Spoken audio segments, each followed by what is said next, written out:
Hey, what's up? It's Kit time for another video. Today, we talk about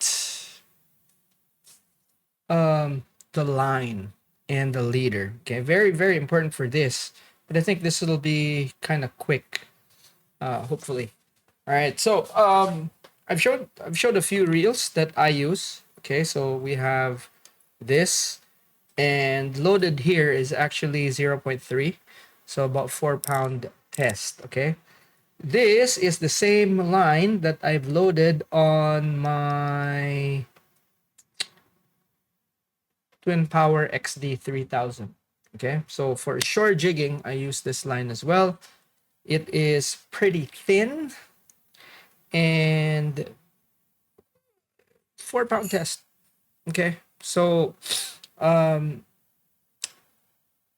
I've pulled some fish with this line, so even if it's thin, actually does the work. Now, majority of the work that I do on a boat or a kayak for um, light jigging is around the point 0.6 or point 0.8. So this is point 0.6, this is point 0.8.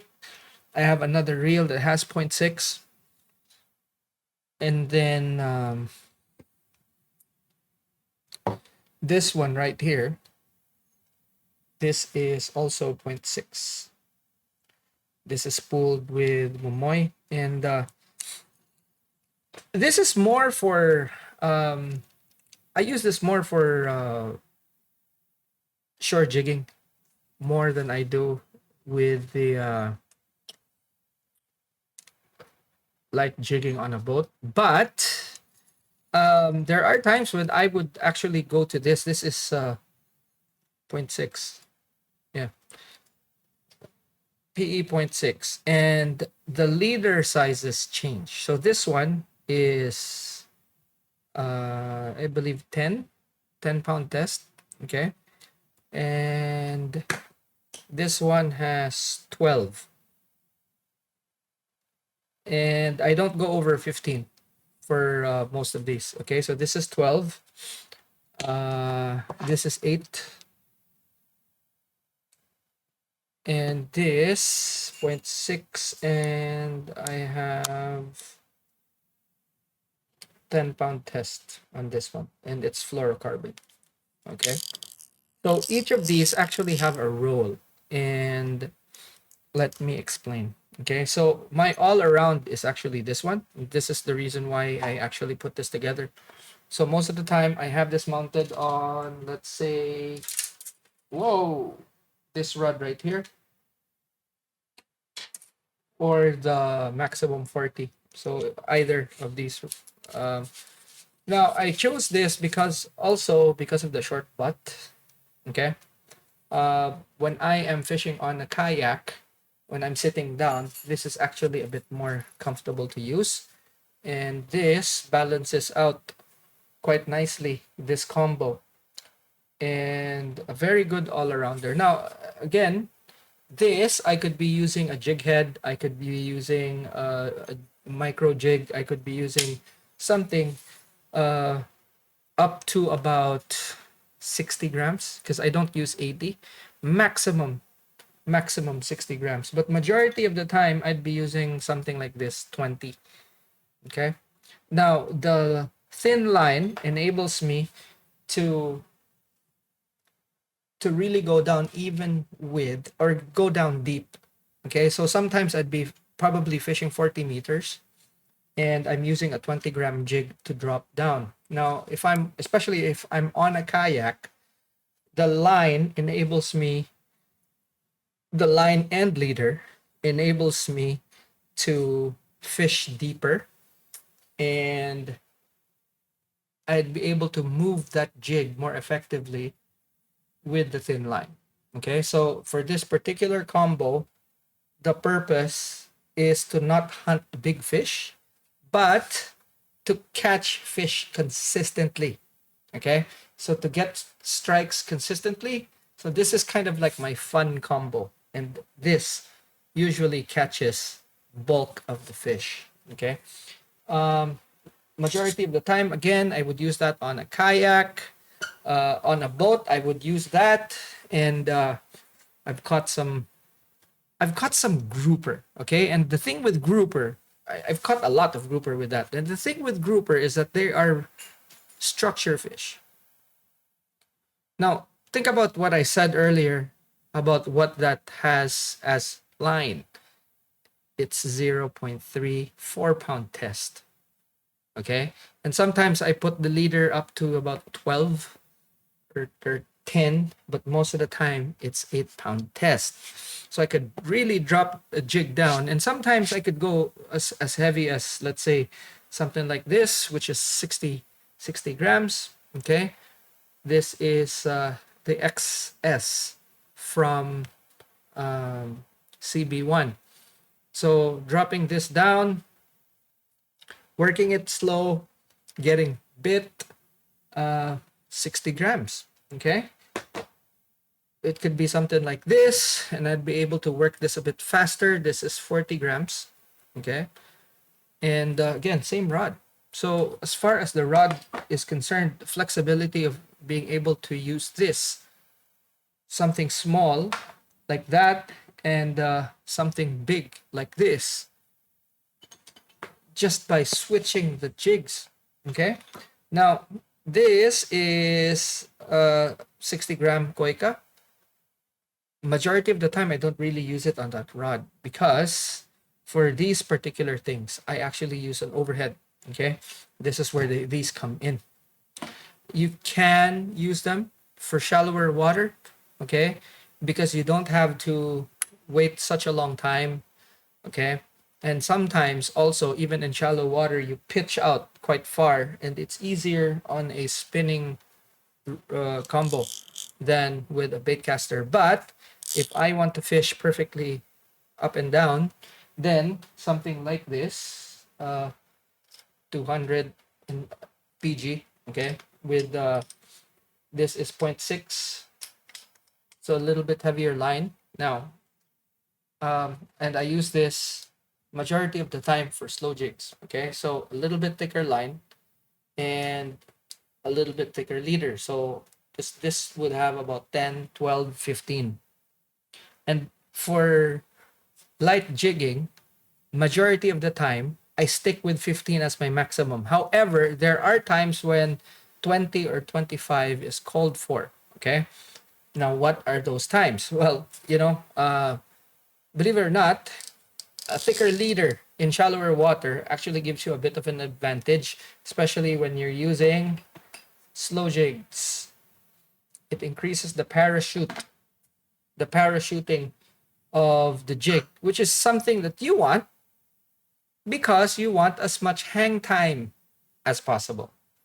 And adjusting the, you could put like 0.8 or even PE1 if you want, and that gives you even more hang time. The problem is, especially when you're fishing on a kayak and the wind is pushing you, drifting you, it turns into a bit of a disadvantage. So what I do is just adjust my leader thickness and my leader length, because that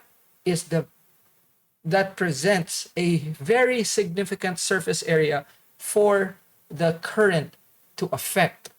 Okay, and you want the kind of effect that it's causing the the leader to be a positive effect, not a negative effect. Now, what I mean to say is, when your line is being drifted, when your line is being drifted, the whole thing gets drifted like that, okay? Because you have a lot of your line that's thick. But if, let's say, this is just your leader and your line is connected here, then it's just the leader that gets affected, okay? Just like that. And your jig swims the way it should. If your line is too thick, what happens is that everything gets affected, okay? And then, boom, it straightens and your jig is here. So, example, this is your jig. So your jig would be like that, as opposed to being like that. and then the current just affects that part. So you'd be able to actually, almost sometimes you'd be able to, depending on the current, and if you're on a kayak, obviously, because with a kayak you have a bit more control with your drift. So sometimes you'll see that you could actually let your jig hover, okay, if you have the right weight, and it balances things out. Like take for example on a good current, okay, you'd be able to actually put a 15-20 gram jig and make it just hover, and you won't snag, okay. And then when you move, you don't feel the bottom, okay. You just let it move and kind of hop it in the area. And this is the structure, right? Structures here, and you just let it go like this. Sometimes you don't even have to move it, you just let it drop down, do its thing. And what happens when you drop your tip, it flutters, and then after that you just lift it smartly, you know so when I say smartly, you don't whip it, you just go boom, okay. When you go like that, so you start out slow, and then about 3/4 of the way up, let's say 11 o'clock, you just snap it up, boom. And what happens there is that it pulls the jig up. Oh, reverse. Okay, it pulls the jig up slowly, and then it makes it go up, and then flutters down. And again, like I said, if you have the weight correctly, and remember, this is for the overhead, for slow jigs. And when you do that, it slowly meanders, goes up, boom, snaps up, and then goes back down like that. And with the current, it kind of looks like it's a bait fish that's injured. You usually get your strikes as it falls down like that, and usual, we catch a lot of spangled emperor snappers on that. With that technique, you can actually keep your jig in the strike zone longer. And this is something that you can do in shallow water, but you can't really do in deeper water. Plus, sometimes if it's clear enough, you can actually see it, it's fun. Okay, now, that was PG. Now for HG, I tend to actually use this in deeper water. Now, this also has, I believe, this has thicker line, 0.8, I believe. So this is like on the thicker side of things, and I have thicker leader on this, and HG. So I actually use this in deeper water. Okay. Now, there are also times when I would just hop the jig. Okay. You will need thicker line if you know you're around structure, because you will need tighter drag, and you want to pull the fish as fast as possible. Okay, so I sold the version, or the bait cast version of this, because I kind of what do you call it? I kind of didn't need it. Now, this can go well with like a bait casting rod. Chotto mate kudasai.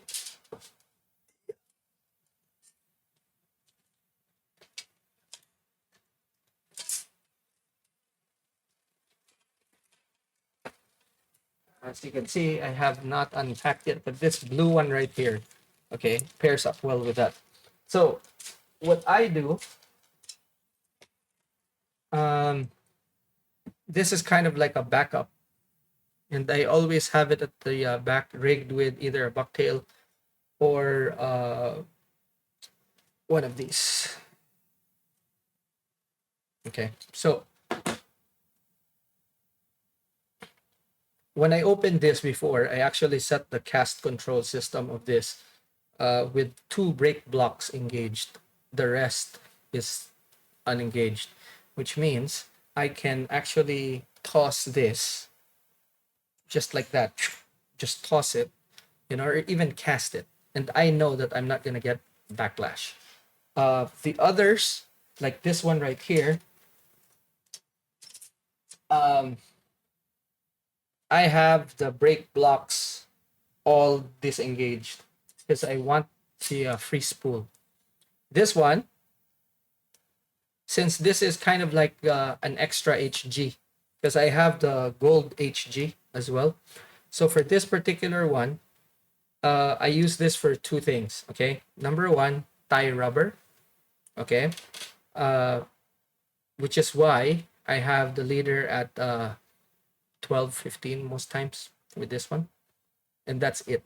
And this is also 0.8 as opposed to the others are spooled with 0.6, so thicker.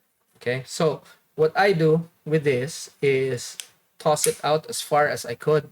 Some, again, bucktail, it could be jig head with a soft plastic, but most of the time it would be something like this because this goes a long way.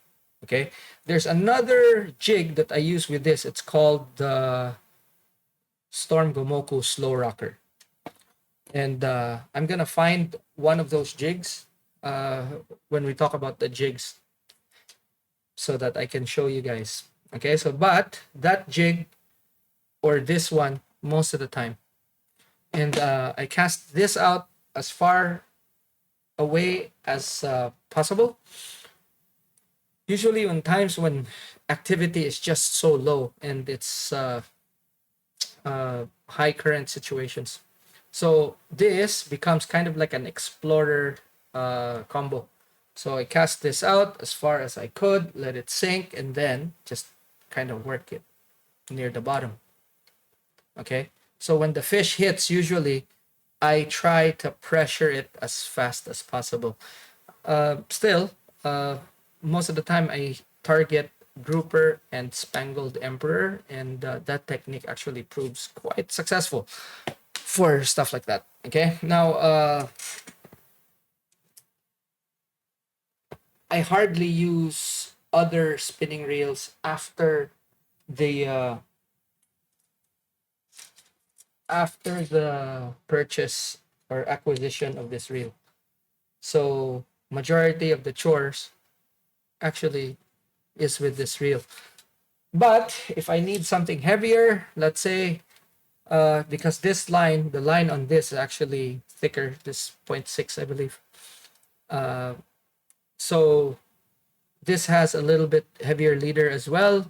So I use this, sometimes when I need something that's a bit faster, especially in a bit deeper water, then I go to this. However, majority of the time, the job is with this guy right here, and I have been quite successful with this and quite happy with this. So, I don't even carry that stuff. Now, for deeper water applications, specifically for what do you call this? For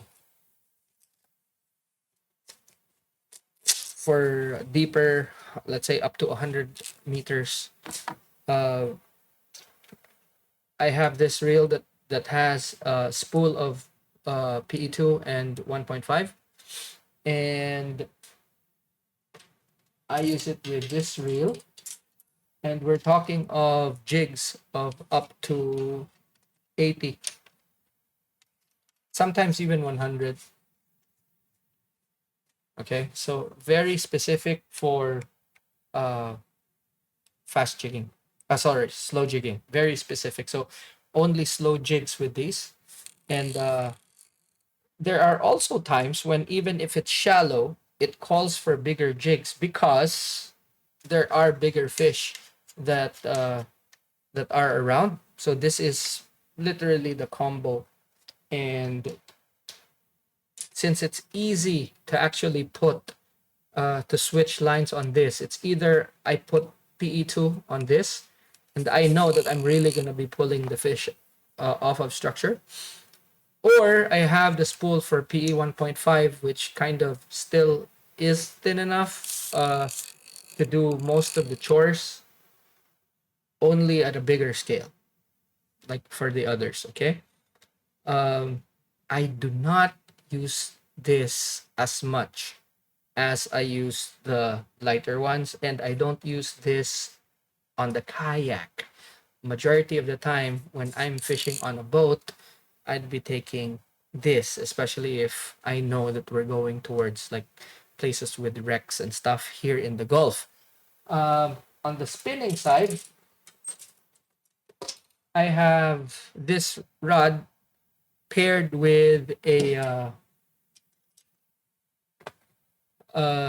twin power 4000 PG. That reel is actually really light. I wasn't able to find it, so when I actually find it, I'll show you guys the combo, or maybe in one of the trips I'm gonna be using that. So that particular one I use specifically for fast jigging, and especially with the long style jigs. Now I use these types of jigs with it, like this one. Okay, ignore the hook. This hook's the wrong size, but uh, these types of jigs. This is 100 grams. This one, okay, and it works really well with this, and yeah, it's I love it. it. The action is really good, but for that particular one, I have PE2. So as far as light jigging is concerned here in the Gulf, where we use a lot of it, PE2 would be the maximum. Okay, majority of the time it's PE 1.5, but since I actually used that reel in Fujera for Dorado and Rainbow Runner, I put PE2 on it. That way I don't have to, because I only have one spool. If I had another spool, I'd probably use 1.5 on it. But that's that. Alrighty. So, yeah. Leaders. As I mentioned earlier, you can actually put a longer, thicker leader for slow jig use. So you can have, let's say, your rod and reel with thinner line if you're fishing 30 meters, let's say, and you'll have about a 5 meter length of leader. But instead of your usual 10, you put 20, and that will make the current catch the leader twice as much as 10. And you can put, say, a 20 gram, and then you'll see that it actually has an effect on that. For fast jigs, so jigs like these, I tend to run thinner leaders. And then for slow jigs like these, especially if I'm in shallower water, I will tend to run thicker leaders. So I mean, if I know what I'm doing that particular day, I would have a rod prepared for only slow jigs, and that will have a thicker leader, longer leader. Okay, so again, I would do my arm spans and all that, but what I would do is up the size of the leader. Okay, so again, pretty straightforward, still the 1, 2, 3 method, but I upsize. Okay, so like take for example, if my maximum would be 20, I use 3 arm spans or 2 arm spans of 20. That way I know that I will have that parachuting effect because it's shallow anyway, right? And it gives me a longer working time, and that's been working really well. Obviously, there are times also when you don't want to do that and you want to scale down, especially when the fish are kind of finicky. In which case, I would be using like a thin, let's say, I would be using 10 pound test, a long piece of 10 pound test, and then a 20-gram jig. Because when the times are difficult, what I do is scale everything down. Okay. And especially if you're on a kayak and you're drifting, you're always presenting your jig in a different area because you're drifting. So you're dropping, you're drifting, So it's always a different place. Um, Especially on a kayak. Now on a boat, the drift is kind of slow. Depends because there are boats with all these gadgets now, spot lock and all this. So kind of a different story. You could be a little bit more stationary. So on a boat, I would more than likely use a heavier leader just to be able to get that parachuting effect for the slow jigs. Okay. But vary the leader lengths, vary the diameters. Always take a few with you, few types, or a couple of types. So you have nylon, and then you have fluorocarbon, and then you adjust the diameter and the length. Because at times, or most times actually, you would only find what the fish want when you're in the water and then you're switching things around. So instead of actually switching, let's say you have your favorite jig and you're not getting bites, but you know that it works, switch your leader. Switch your leader, make it longer, shorter, make it thicker and all that. And more than likely the fish will respond. And that's what I do. Okie dokie. So that is it. Now, if you're new to the channel, this channel talks about the hows and whys of fishing. We cover everything from big game, ultralight, everything in the middle, including fly fishing, as you could have probably noticed in the discussion. And today we spoke about lines and leaders for light jigging. Okay, this is part of the Light Jigging 101 series. And hopefully you've learned something. And if you have, give this video a thumbs up. Share this video to your friends who fish with you, or people that want to learn with you. Okay, very, very important. And I really encourage people to spread the word, so that people would learn. I mean, the more people that participate in the sport, the better for us, because it makes things cheaper and more accessible. If there's demand, right? Two things you could do to support the channel if you want. We have caps. You can see them in the bottom of the video. There's little to no profit on these, because what I want to do is to take the brand TheFishingKit, the name of the channel, from where we are online to offline, so that people would be able to see, and we get more subscribers, or even just more eyes watching the channel. All right. And of course, memberships is an option, up to you guys. Best way to or one of the best ways to support the channel. It keeps this channel going, and helps us going forward. And I want to take this opportunity, of course, to thank all the members. Thank you very much. And for the new ones, welcome, and thank you for supporting. Alrighty, that's it for this video. Thanks so much for watching. I'll see you in the next one. Class dismissed.